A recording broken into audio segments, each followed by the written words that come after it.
गज़ल बशर नवाज, आवाज़ व पेशकश हसन बलोच।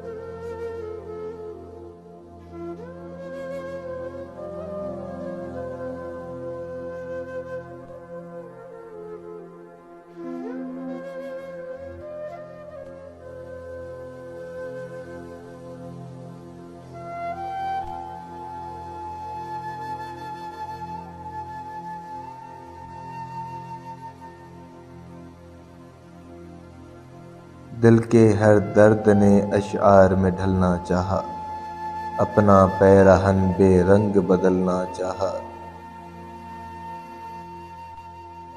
कोई अनजानी सी ताकत थी जो अड़े आई, वरना हमने तो बहरगाम संभलना चाहा।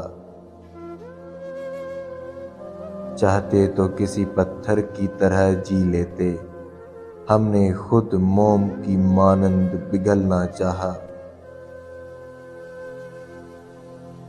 आंखें जलने लगी तपते हुए बाजारों में, दिल ने जब भी किसी मंजर पे मचलना चाहा। सिर्फ हम ही नहीं, हर एक ने जीने के लिए एक ना एक झूठे सहारे से बहलना चाहा। कौन है ये जो सिसकता है मेरे सीने में, कौन है जिसने मेरे खून पे पलना चाहा।